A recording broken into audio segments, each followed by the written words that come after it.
दोस्तों नमस्कार, स्वागत है एक बार फिर से आपका मेरे चैनल पर बायोलॉजी फॉर ऑल। मैं हूं आपका दोस्त अनुपम मिश्रा। जैसा कि आप जानते हैं कि मैंने एनसीईआरटी क्लास 11 बायोलॉजी का जो एक नया चैप्टर शुरू किया, chapter number 10 cell cycle and cell division. तो सेल साइकिल और सेल डिवीजन के बारे में हम ऑलरेडी बात कर चुके हैं और सेल डिवीजन में भी मैं माइटोसिस पर ऑलरेडी एक पूरा कंप्लीट वीडियो बना चुका हूँ। 40 मिनट्स का वीडियो है, वो आप जाकर देख सकते हैं उसको। और उस वीडियो के बारे में कोई सुझाव, कोई कमेंट है, उससे मुझे ज़रूर अवगत कराएं। चैनल को सब्सक्राइब करें, वीडियो को लाइक करें और शेयर करते रहें। चलिए शुरू करते हैं। आज का जो टॉपिक है वो मियोसिस। देखिए, मियोसिस के बारे में आपने पढ़ा होगा। जो लोग ऑलरेडी क्लास 11 में पढ़ रहे हैं और जिनके एग्जाम्स आने वाले हैं उनके लिए एक तरीके का ये रिवीजन है। और जो बच्चे क्लास 10 से क्लास 11 में आएंगे और जो बच्चे क्लास 11 में आकर जब इस चैप्टर को पढ़ेंगे, तो मेरा इस वीडियो को बनाने का मकसद ये है कि इसके बारे में जो भी एक्सप्लेनेशन है, और जिस ढंग से मैं अपनी पूरी कोशिश करता हूँ कि एक्सप्लेनेशन को सही ढंग से आपके सामने लेकर आऊँ और उस चीज़ को आप समझें।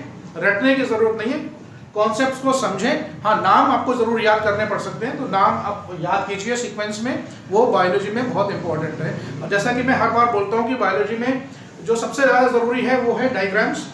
अगर आप किसी चीज़ को एक्सप्लेन कर रहे हैं और वो लेंथी क्वेश्चन है जिसमें काफ़ी सारा एक्सप्लेनेशन और काफ़ी सारी डेफिनेशंस हैं, तो डेफिनेशंस को बजाय बुक के रटने के, बुक से रटी रटाई डेफिनेशन लिखने के, आप उस कॉन्सेप्ट को समझें और अपने शब्दों में उस डेफिनेशन को बनाएं ताकि वो डेफिनेशन आपको याद रहे। डायग्राम्स बनाने बहुत ज़रूरी है, नीट एंड क्लीन डायग्राम होना चाहिए। और उससे भी ज़्यादा ज़रूरी है कि जो डायग्राम आपने बनाया है उसको आप सही तरीके से समझा पाएँ कि आपने क्या डायग्राम बनाया। उसमें डायग्राम में आप जो लेवलिंग है बहुत इंपॉर्टेंट होती है। डायग्राम में आप दिखाना या समझाना क्या चाह रहे हैं। चलिए शुरू करते हैं मियोसिस। देखिए, माइटोसिस और मियोसिस में पहले डिफरेंस तो ये है कि माइटोसिस इक्वेशनल डिवीजन है, जिसमें एक सेल डिवाइड होकर दो सेल्स बनाती हैं, डॉटर सेल्स। और दोनों सेल्स में जो दो डॉटर सेल्स बनती हैं वो पेरेंट सेल के बिल्कुल आइडेंटिकल होती हैं और उसमें कोई जेनेटिक रिकॉम्बिनेशन नहीं पाया जाता। बिल्कुल जेनेटिकली बिल्कुल एग्जैक्ट सेम जैसे पेरेंट सेल होती है वैसे ही होती हैं। मियोसिस में क्या होता है? मियोसिस रिडक्शन डिवीजन है। रिडक्शन डिवीजन का मतलब क्या है कि पेरेंट सेल में जितने भी क्रोमोसोम है वो क्रोमोसोम नंबर रिड्यूस हो जाता है। अगर हम अपनी ह्यूमन की बात करें तो हम कैसे ऑर्गेनिज्म डिप्लॉयड है, यानी कि we have got 2 sets of chromosome. तो 23 सेट्स हैं हमारे सेल्स में, 23 सेट्स हैं। टोटल 46 क्रोमोसोम्स पाए जाते हैं, जिसमें 2 जो है सेक्स क्रोमोसोम है, सेक्स डिटरमिनेशन के काम आते हैं, एक्स और वाई, और एक्स एक्स फीमेल में, एक्स वाई मेल में, और बाकी 44 क्रोमोसोम्स ऑटोसोम्स कहलाते हैं। वो लगभग एक जैसे होते हैं। ऑलराइट, दूसरी चीज, जैसा मैंने बोला रिडक्शन डिवीजन है, तो हमारे जो हम डिप्लॉयड ऑर्गेनिज्म है, तो जब रिडक्शन डिवीजन होता है इसका मतलब क्या है कि रिडक्शन डिवीजन के बाद पेरेंट सेल्स जो सेल्स बनेगी उनमें क्रोमोसोम का नंबर क्या हो जाएगा? हाफ हो जाएगा।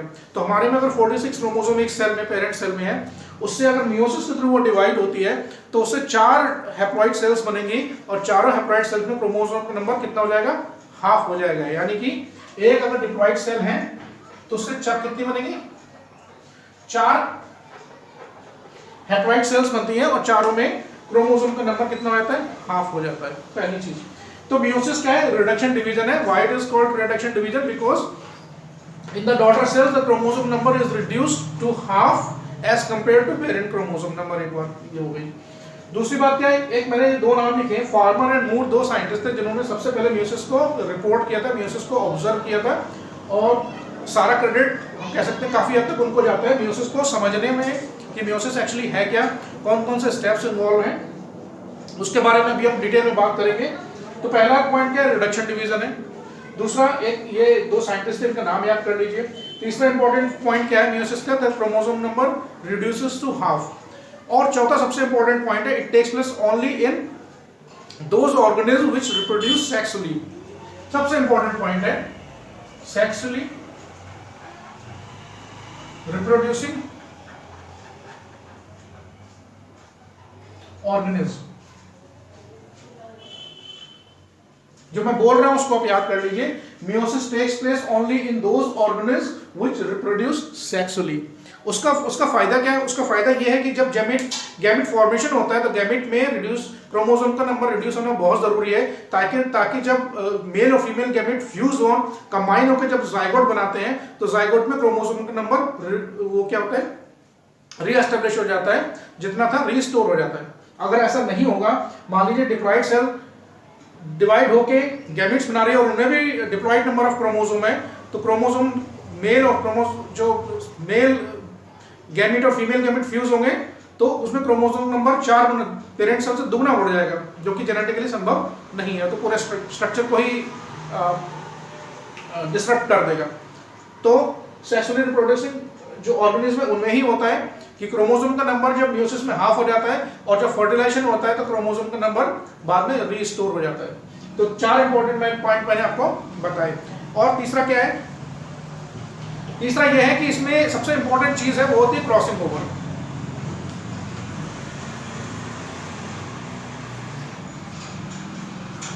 ये याद रखिए क्रॉसिंग ओवर क्या होता है। ये आप कई लोगों के लिए जो पहली बार इस क्लास 11 में जो बच्चे आए हैं और पहली बार इस चैप्टर को पढ़ रहे हैं, तो ये कॉन्सेप्ट बिल्कुल नया हो सकता है। इसको अभी मैं एक्सप्लेन करूंगा कि क्रॉसिंग ओवर एक्चुअली होता क्या है। और तीसरा एक अगला इंपॉर्टेंट सबसे इंपॉर्टेंट पॉइंट है जेनेटिक वेरिएशन। जेनेटिक वेरिएशन का मतलब है कि देखिए हर डॉटर सेल पेरेंट सेल से दिखने में तो एक जैसी है, फिनोटाइप उसका तो एक जैसा है, लेकिन जो उसका जेनेटिक कॉम्बिनेशन है वो पेरेंट सेल से बिल्कुल एग्जैक्ट सेम नहीं होता है, उसमें जेनेटिक वेरिएशन आता है। तभी भी हम अपने आप को देखते हैं, देखिए कभी कोई हम अपने माता पिता जैसे ही दिखते हैं, हमारे फिजिकल फीचर सारे एक जैसे हैं, लेकिन फिर भी हम उनके जैसे नहीं दिखते हैं। वो किस वजह से होता है? वो इसी जेनेटिक वेरिएशन की वजह से होता है। और चौथा लास्ट सबसे इंपॉर्टेंट जो उसका पॉइंट है वो है इवोल्यूशन। जितने भी लिविंग ऑर्गेनिज्म है जिनको अभी प्रेजेंट फॉर्म में देखते हैं, जिनको हम अभी प्रेजेंट फॉर्म में जिस तरीके से देखते हैं, वो हजारों लाखों साल पहले बिल्कुल वैसे नहीं थे। वो किस वजह से हुआ? एक तो जेनेटिक वेरिएशन, जेनेटिक रिकॉम्बिनेशन होते चले गए, उसी वजह से वेरिएशन आते चले गए, और वेरिएशन की वजह से ही इवोल्यूशन हुआ है। ऑलराइट, तो ये सब पॉइंट अभी हम लास्ट में भी दोबारा डिस्कस करेंगे। बात करते हैं मियोसिस एक्चुअली है क्या। अच्छा, मियोसिस होता किन सेल्स में? जिन सेल्स में मियोसिस होता है, सेल्स विच अंडरगो मियोसिस यानी कि रिडक्शन डिवीजन, दो cells are called meiocytes. The cells which undergo meiosis यानी जिन भी सेल्स में मियोसिस होता है उन सेल्स को हम बोलते हैं मियोसाइट। एक पॉइंट है, इसको आप याद कर लीजिए। ऑलराइट, और वो सेल्स कौन कौन की? जैसे हम ह्यूमन की बात करें तो ह्यूमन में जो गैमेट्स बनते हैं वो कहाँ बनते हैं? मेल रिप्रोडक्टिव ऑर्गन में। ऑलराइट, और जो गैमेट जो सेल्स बनाती हैं, जो सेल्स गैमेट बनाती हैं, उनको बोलते हैं स्पर्मेटोसाइट्स। क्या बोलते हैं? Spermatocytes. Spermatocytes are those cells which produce male gametes यानी कि स्पर्म। और दूसरे कहते हैं oocytes। oocytes are those cells which produce ovum यानी कि oocyte।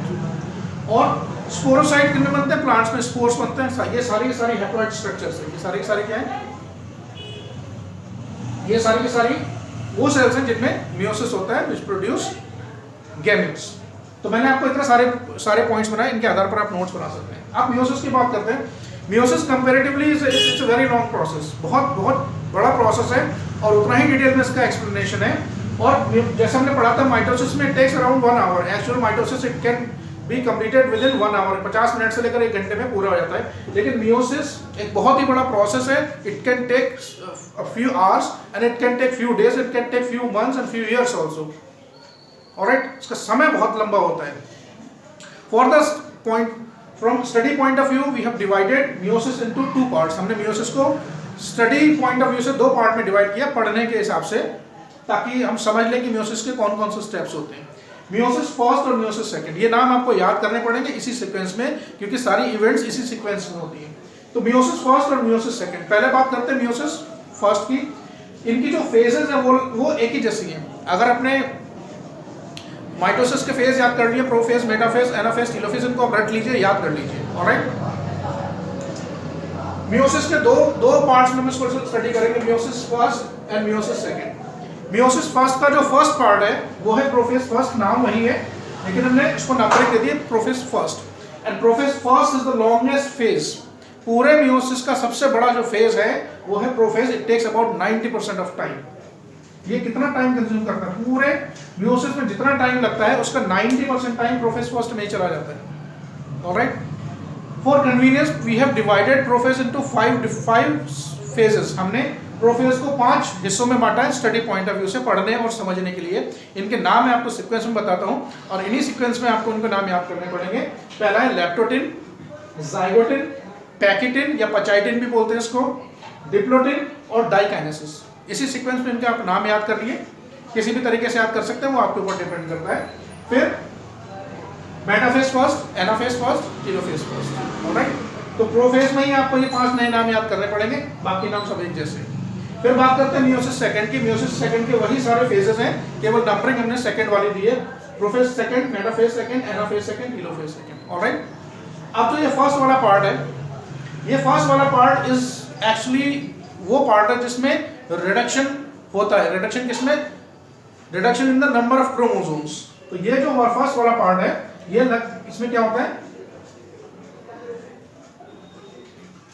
Reduction in number of chromosomes.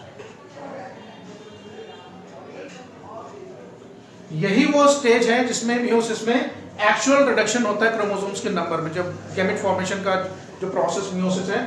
और मियोसिस सेकंड में क्रोमोसोम के नंबर में कोई रिडक्शन नहीं होता, क्रोमोसोम का नंबर सेम रहता है। तो हम कह सकते हैं meiosis second is almost same as mitosis, तो लगभग सेम एज माइटोसिस।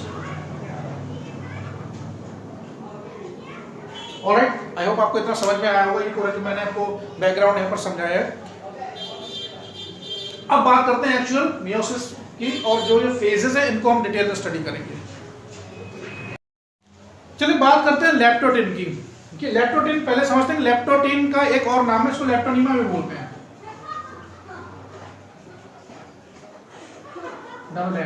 लैप्टोटिन देखिए, मैं कई बार बता चुका हूं कि जो बायो में और खासकर केमिस्ट्री में हम पढ़ते हैं, वर्ड्स पढ़ते हैं, बहुत सारे वर्ड्स, मोस्टली वर्ड्स जो हैं दे ओरिजिनेटेड ईदर इन ग्रीक और इन लैटिन। या तो वो ग्रीक भाषा के शब्द हैं या फिर वो लैटिन भाषा के शब्द हैं, इंग्लिश के नहीं है। तो लेकिन अपनी कन्वीनियंस के आधार सुविधा के लिए हमने उनको इंग्लिश में उनके वर्ड जो है ट्रांसलेट किए हुए हैं। लैप्टोटिन का मतलब है इट्स ए ग्रीक वर्ड। जो हम 5 वर्ड्स पढ़ेंगे वो सारे के सारे ग्रीक हैं। ऑलराइट, तो लैप्टोटिन क्या है? ग्रीक वर्ड है जिसका इंग्लिश में मतलब है fine threads. Fine threads, lepto means fine, tene means thread. देखिए, क्रोमोसोम का स्ट्रक्चर हम ऑलरेडी स्टडी कर चुके हैं। क्रोमोसोम का स्ट्रक्चर हम ऑलरेडी स्टडी कर चुके हैं। मैं आपकी सुविधा के लिए एक बार यहाँ पर और बना देता हूँ इसको समझने के लिए।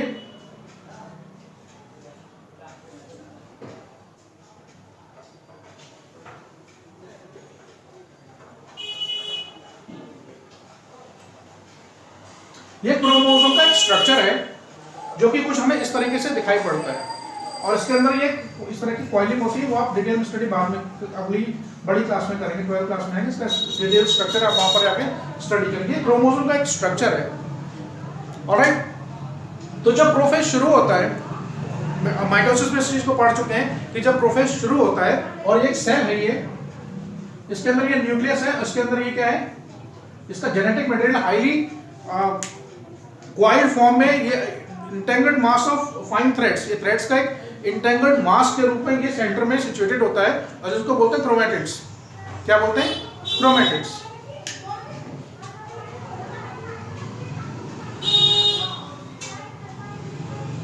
ये न्यूक्लियस है और ये सारा स्ट्रक्चर दोबारा समझाने की जरूरत नहीं है। जब प्रोफेज शुरू होता है, प्रोफेज शुरू होने के बाद क्या होता है कि जो इनके अंदर ये जेनेटिक मटेरियल है, यानी कि क्रोमैटिड्स हैं, अभी ये कंडेंस फॉर्म में नहीं है। जब प्रोफेज शुरू होता है, प्रोफेज शुरू होने के साथ ही क्या होता है कि जो क्रोमैटिड्स हैं दे स्टार्ट बिकमिंग कंडेंस। ये कंडेंस होना शुरू, कंडेंस का मतलब है शॉर्ट होना शुरू हो जाते हैं, शॉर्ट होना शुरू हो जाते हैं। तो जब ये पहला फेज शुरू होता है लैप्टोटिन, तब माइक्रोस्कोप में अगर हम सेल को देखें, दे appear like a fine thread. Chromosome appear like a fine thread.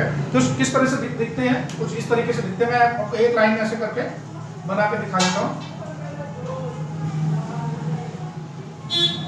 ये क्रोमोसोम्स, ये क्रोमोसोम एक है, एक दूसरा क्रोमोसोम है।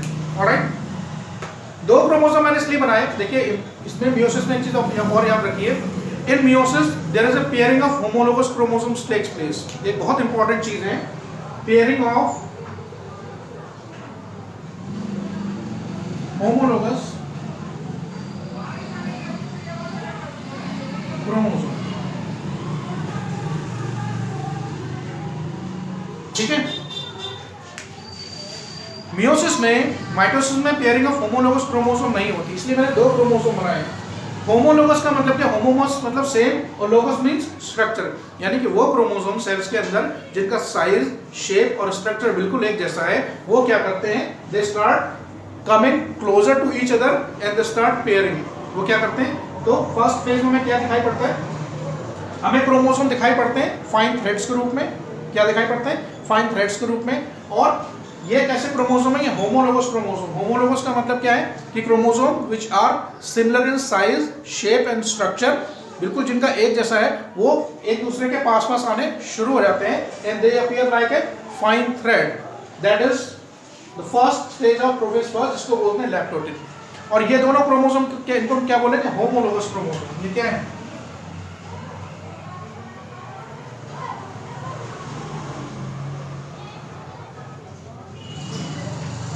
ऑलराइट।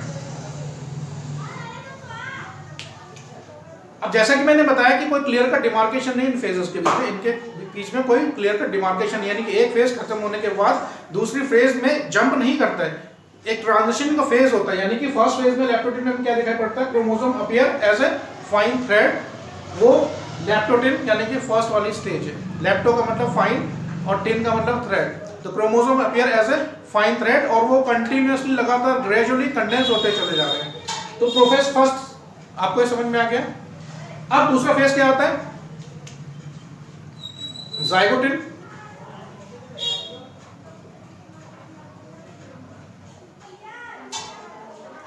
जाइगोटिन को जाइगोनीमा भी बोलते हैं।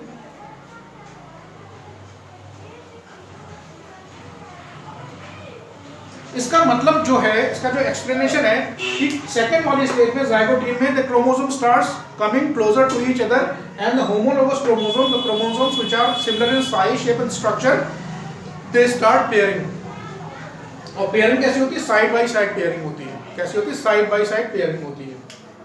तो जाइगोटिन का जो कैरेक्टरिस्टिक है, इसमें क्या होता है, साइड बाय साइड पेयरिंग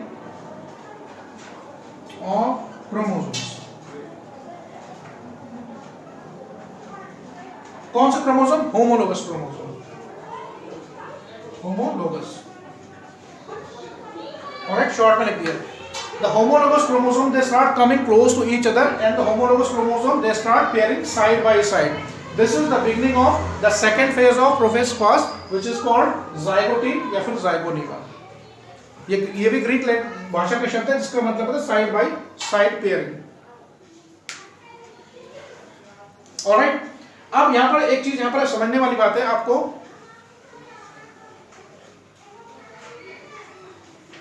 अभी मैं इसमें दो चीजें आपको और बताऊंगा, ठीक है।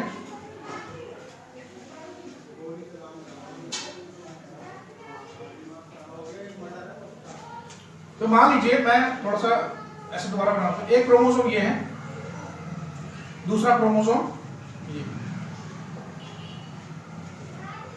एक क्रोमोसोम ये है, दूसरा क्रोमोसोम ये। नंबर मैंने नहीं दिया है। ये होमोलोगस क्रोमोसोम है, जो कि जाइगोटिन फेज में आके क्या करते हैं, पेयरिंग करना शुरू कर देते हैं। ये जो स्ट्रक्चर होता है, होमोलोगस क्रोमोसोम एक दूसरे के साथ पेयर बनाए हुए हैं, इसको बोलते हैं बाइवैलेंट। क्या बोलते हैं, ये स्ट्रक्चर कहलाता है बाइवैलेंट। बाइवैलेंट यानी कि माइक्रोस्कोप में होमोलोगस क्रोमोसोम किस तरीके से हमें दिखाई पड़ते हैं, and this structure is called bivalent. ये इसको क्या बोलते हैं, बाइवैलेंट।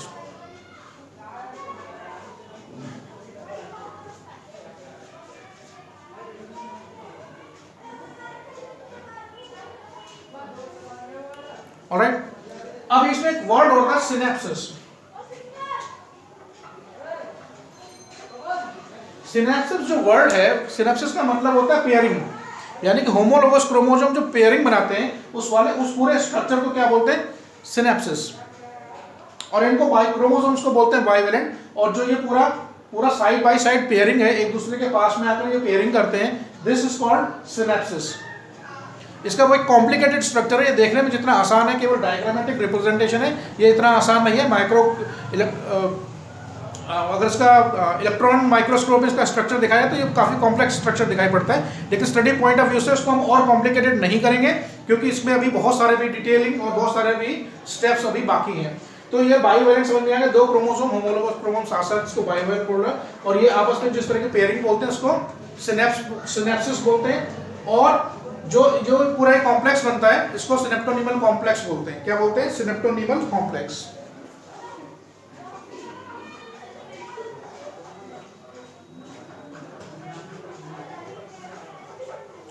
बुक में डायग्राम नहीं है, डिटेल में जाने की जरूरत नहीं। सिनेप्टोनीमल कॉम्प्लेक्स, इस पूरे कॉम्प्लेक्स को सिनेप्टोनीमल कॉम्प्लेक्स बोलते हैं। ये बाइवैलेंट है और ये जो पेयरिंग होती है इसको बोलते हैं सिनेप्सिस। ये तीन टर्म मैंने आपको एक्सप्लेन किए।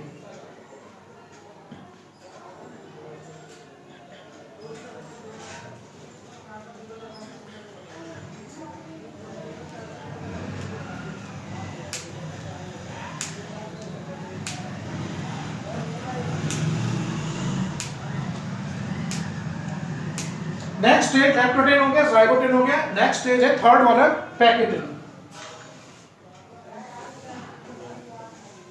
इसी को हम आगे कंटिन्यू करेंगे। तो लैक्टोडेन हो गया, बी हो गया ज़ाइगोटेन, सी हो गया पैकेटिन या पचाइटिन।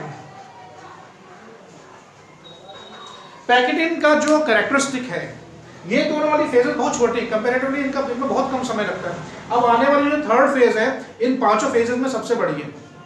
ये जो थर्ड वाली फेज है इन पांचों फेजेस में सबसे बड़ी फेज है। इसमें जो सबसे इंपॉर्टेंट पॉइंट है वो होता है क्रॉसिंग ओवर। जो इसका कैरेक्टरिस्टिक है वो होता है क्रॉसिंग ओवर। अब क्रॉसिंग ओवर क्या होता है मैं आपको अभी डिटेल अभी आपको एक्सप्लेन करता हूँ। देखिए ज़ाइगोटेन में तो हमें पेयरिंग दिखाई पड़ गई। अब ये सेकेंड वाली फेज, थर्ड वाली फेज में ट्रांजिशन के थ्रू आगे बढ़ती है। होता क्या है कि क्रोमोसोम को जब माइक्रोस्कोप में दिखाया जाता है, they appear that each chromosome is composed of two thread like structures, यानी कि हर क्रोमोसोम कुछ हमें इस तरीके का दिखाई पड़ता है कि हर क्रोमोसोम दो थ्रेड लाइक स्ट्रक्चर से मिलकर बना है। कुछ इस तरह से बना देते हैं। थोड़ा सा और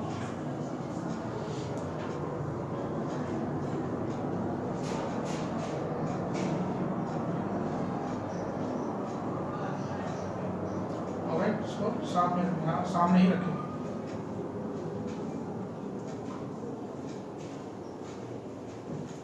ये ध्यान रखने वाली बात है कि क्रोमोसोम ये एक जैसा ही बने, क्योंकि तभी ये होमोलोगस क्रोमोसोम कहलाएंगे। अब तो क्रॉसिंग ओवर में क्या दिखाई, ज़ाइगोटेन में हमें क्रोमोसोम ऐसे दिखाई पड़ते हैं कि हर क्रोमोसोम एक सिंगल फाइन थ्रेड से मिलकर बना है। जब नेक्स्ट फेज में ट्रांजिशन होती है तो क्रोमोसोम को जब दोबारा माइक्रोस्कोप में दिखाया जाता है तो हमें दिखाई पड़ता है कि हर क्रोमोसोम फर्दर दो थ्रेड से मिलकर बना हुआ है, दो थ्रेड से मिलकर बना हुआ है। ये तो होमोलोगस क्रोमोसोम है। ये कितने क्रोमोसोम है? दो क्रोमोसोम है।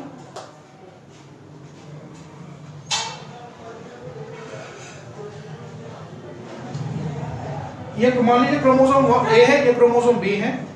ये जो थ्रेड्स दिखाई पड़ रहे हैं इनको क्रोमेटिड्स बोलते हैं। ये जो डायग्राम में मैंने आपको क्रोमेटिड्स बताया था, इसको आप क्रोमेटिन फाइबर्स नाम लिखे तो ज्यादा सही रहेगा। क्रोमेटिन फाइबर्स कर दीजिए इसको ताकि कोई कंफ्यूजन ना हो। है तो ये सारी चीज एक ही, स्ट्रक्चर एक ही है। तो एक क्रोमोसोम जो हमें दिखाई पड़ता है दो आर्म से मिलकर बना, दो थ्रेड लाइक स्ट्रक्चर से मिलकर बना, इनको बोलते हैं क्रोमेटिड्स। ऑलराइट। और अगर एक ही क्रोमोसोम के दोनों क्रोमेटिड्स है तो उनको बोलते हैं सिस्टर क्रोमेटिड्स। तो ये क्या है? Sister chromatids. यानी कि एक ही क्रोमोसोम के दो पार्ट है, इनको बोलेंगे सिस्टर क्रोमेटिड्स। ऑलराइट। तो ये इसके सिस्टर क्रोमेटिड हो गए। मान लीजिए क्रोमोसोम नंबर सेकंड है ये और ये फर्स्ट है, तो ये सिस्टर क्रोमेटिड्स इसके हो गए। उसी तरीके से ये दोनों सिस्टर क्रोमेटिड क्रोमोसोम नंबर 1 के हो गए। अब चूंकि होमोलोगस क्रोमोसोम एक साथ एक दूसरे के सामने पेयरिंग किए हुए हैं तो इनके जो अंदर वाले यानी कि जो पार्ट एक दूसरे को फेस कर रहा है, these are called non sister chromatids. ये ध्यान रखने वाली बात है। ये और इसका ये पार्ट नॉन सिस्टर क्रोमेटिड्स। नाम याद रखना जरूरी है। सेम क्रोमोसोम के जो फाइन थ्रेड लाइक स्ट्रक्चर्स है वो सिस्टर क्रोमेटिड्स हैं, और जो आमने सामने जो अपोजिट क्रोमोसोम्स में अंदर वाले जो क्रोमेटिड एक दूसरे को फेस कर रहे हैं वो नॉन सिस्टर क्रोमेटिड्स हैं।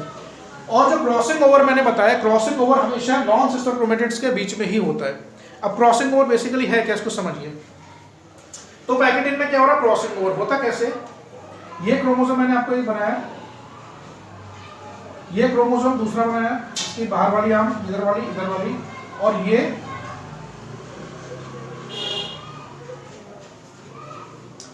नॉन सिस्टर क्रोमेटिड की जो आर्म्स हैं एक दूसरे को क्रॉस ओवर करती है। नॉन सिस्टर क्रोमेटिड्स की जो आर्म है एक दूसरे को क्रॉस करती हैं और एक एक्स लाइक स्ट्रक्चर बनाती है। कैसा स्ट्रक्चर बनाती है कि इस तरीके का एक एक्स लाइक स्ट्रक्चर बनाती है। उस एक्स लाइक स्ट्रक्चर को बोलते हैं काइस्मेटर। तो सबसे इंपॉर्टेंट पॉइंट क्या है कि क्रॉसिंग ओवर केवल नॉन सिस्टर क्रोमेटिड्स के बीच में होता है। होमोलोगस क्रोमोसोम ऑलरेडी पेयरिंग कर चुके हैं, नॉन सिस्टर के क्रोमेटिड्स के बीच में ये क्रॉसिंग ओवर होता है। क्रॉसिंग ओवर एक जगह से भी हो सकता है, 2 पॉइंट पर भी हो सकता है, 3 पॉइंट पर भी हो सकता है। ऑलराइट, देखिए जो भी होता है वो बिल्कुल प्रिसाइज होता है, ऑलरेडी डिसाइडेड होता है कि कितनी जगह पर क्रॉसिंग ओवर होगा। अगर सब कुछ परिस्थितियां बिल्कुल सामान्य हैं तो जहां पर ये जो एक दूसरे को क्रॉस करती है आर्म्स, कौन सी, नॉन सिस्टर क्रोमेटिड्स वाली, उनको बोलते हैं काइस्मेटा।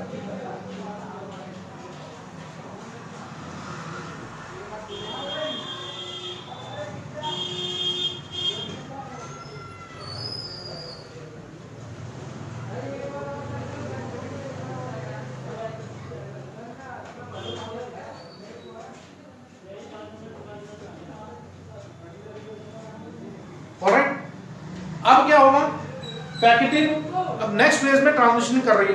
नेक्स्ट फेज में ट्रांजिशन करने में क्या होता है कि ये जो कॉम्प्लेक्स बना हुआ है, ये कॉम्प्लेक्स में क्या होता है, क्रोमोसोम के दोनों पार्ट एक दूसरे से डिटैच होने शुरू हो जाते हैं, एक दूसरे से अलग होना धीरे धीरे शुरू हो जाते हैं। जब एक दूसरे से धीरे धीरे अलग होना शुरू होते हैं, नेक्स्ट स्टेज की ट्रांजिशन हो जाती है। अब हुआ क्या, जब ये पार्ट अलग अलग होंगे तो इस क्रोमोसोम का एक पार्ट इसमें चला गया, इस क्रोमोसोम का एक पार्ट इसमें चला गया, तो होगा क्या, एक क्रोमोसोम रहेगा वैसा ही, लेकिन इसका जेनेटिक कॉम्बिनेशन चेंज हो गया। जेनेटिक कॉम्बिनेशन चेंज कैसे हो गया, इन क्रोमोसोम्स में क्या पाए जाते हैं, क्रोमोसोम्स में जीन्स पाए जाते हैं। तो जब ये एक आर्म इसमें चला गया, इसका एक पार्ट इसमें चला गया और ये एक दूसरे से सेपरेट हो गए, तो इस वाले पार्ट में जो जीन थे वो इस वाले क्रोमोसोम में चले गए और इसके इस वाले पार्ट में जो जीन थे वो इस वाले क्रोमोसोम में आ गए। तो क्या हुआ, एक नया कॉम्बिनेशन। थोड़ा सा अलग करके दिखा देता हूं मैं, ये दिखाने के लिए कि ये तो देखने में तो एक जैसे क्रोमोसोम है, लेकिन अब ये रिकॉम्बिनेंट बन गए। कैसे बन गए, रिकॉम्बिनेंट।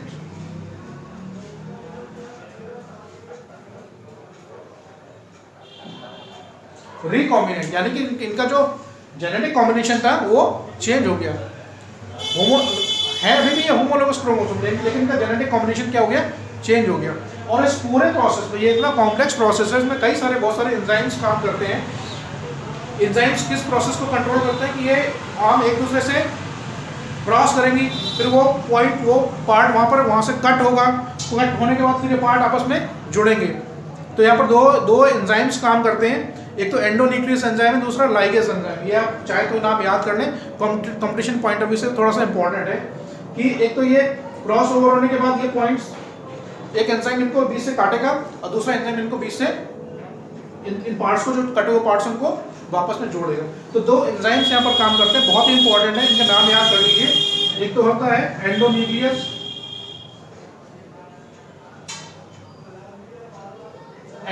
एंजाइम और दूसरा होता है लाइगेज। लाइगेज का मतलब होता है जोड़ने का काम करता है।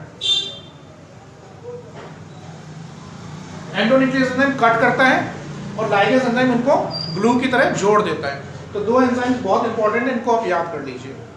तो लैक्टोटिन, जाइगोटिन, पैकेटिन, वो बढ़ते हैं नेक्स्ट फेज की तरफ, जिसको बोलते हैं डिप्लोटिन।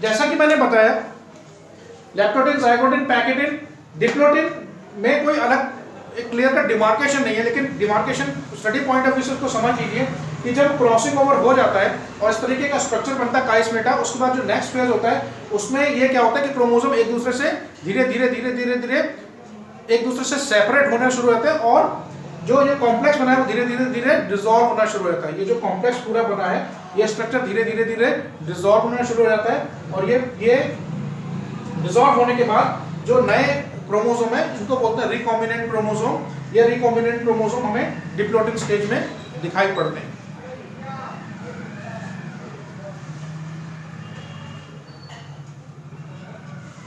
ऑलराइट, तो लैप्टोडेन, ज़ाइगोटेन, पैकेटेन, डिप्लोटेन। डिप्लोटेन में क्या होता है, ये जो कॉम्प्लेक्स पूरा बना है ये कॉम्प्लेक्स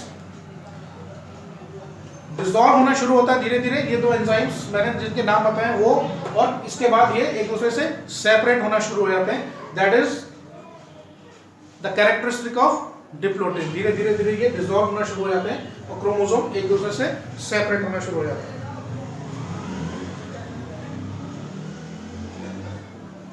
लास्ट है डाइकाइनेसिस।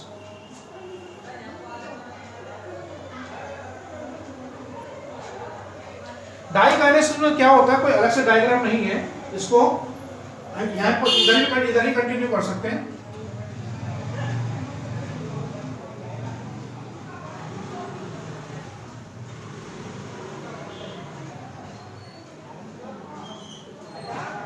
थोड़ा सा साफ बना लेंगे।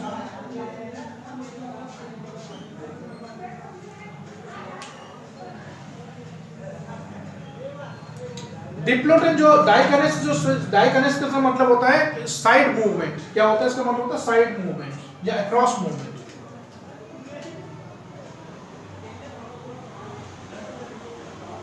ये जो काइस्मेटा है, जैसे कि मैंने बताया कि क्या होता है, धीरे धीरे ये डिसअपीयर होना शुरू होता है। जो कॉम्प्लेक्स बना है ये धीरे धीरे डिसॉल्व होना शुरू होता है और ये जो प्रोसेस है, ये जब ये प्रोसेस पूरा खत्म हो जाता है, that marks the end of the last phase of prophase which is called diakinesis, across movement। यानी कि जो काइस्मेटा बना है धीरे धीरे मूव होना शुरू होता है और मूव होने के बाद ये टर्मिनल की तरफ जाकर लास्ट में जाकर ये पूरी तरीके से डिसअपीयर हो जाता है और क्रोमोसोम थोड़े से और कंडेंस हमें दिखाई पड़ने लगते हैं। And that is the beginning of the next phase of meiosis first. अब नेक्स्ट फेज क्या आता है, मेटाफेज फर्स्ट। थोड़ा सा कॉम्प्लेक्स स्ट्रक्चर है, चार, ये इनको आप दोबारा से स्टडी कीजिए और उसके बाद आपका अगर कोई क्वेश्चन, कोई सुझाव, कोई आपका इसमें डाउट है तो कमेंट सेक्शन में जाकर जरूर पूछिएगा।